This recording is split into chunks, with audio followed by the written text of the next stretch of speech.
What is the meaning of phonics?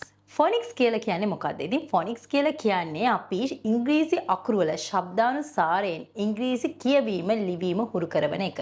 ඉතින් මේකෙදී ඉංග්‍රීසි අකුරු සහ ඉංග්‍රීසි අකුරු එකතු වෙලා හැදෙන ශබ්ද කියන දේවල් අපි වෙන වෙනම ඉගෙන ගන්න ඕනේ. ඉතින් මේ ෆොනික්ස් වලදී අපි ඉගෙන ගන්න පිළිවෙලක් තියෙනවා.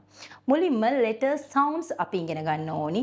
ඉංග්‍රීසි අකුරු මොනවද? අකුරු වලට අදාළ මූලික ශබ්ද මොනවද කියලා. මොකද ඉංග්‍රීසි අකුරු 26 ගත්තහම vowels තියෙනවා consonants තියෙනවා. vowels තියෙනවා 5 vowels. ඒ වගේම තමයි consonants තියෙනවා 21ක් 21 consonants.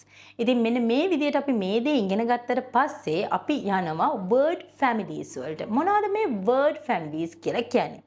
word families කියලා කියන්නේ අපි දැන් app family එක ගමුකෝ. app family එක ගත්තාම ඒ අකුර තියෙනවා sound එක ඈ.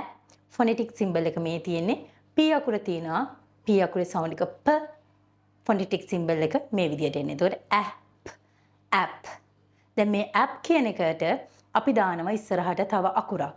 k app cap t app tap m app map l app lap මේ විදිහට අපි ඒ app family එකට අදාළ වචන ඉගෙන ගන්නවා. ඉතින් මේවට අපි කියනවා CVC words කියලා. මොකද consonant එකක් vowel එකක් සහ නැවත consonant එකක් තමයි මෙන්න මේ වචනවල තියෙන්නේ. ඊට පස්සේ අපි digraphs ඉගෙන ගන්න ඕනේ. digraphs කියලා කියන්නේ අකුරු දෙකක් එකතු වෙලා එක ශබ්දයක් ලබා දෙනවා. දැන් C K එකතු වුනහම ක ශබ්දය ලබා දෙනවා.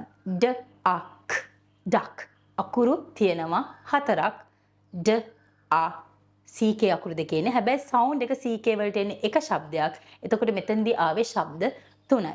හැබැයි අපි cap කියනකොට k app cap අකුරු තුනක් තිබුණා ශබ්ද තුනක් තිබුණා. ඉතින් මෙන්න මේ විදිහට අපි digraphs කියන එක ඊළඟට ඉගෙන ගන්න ඕනි.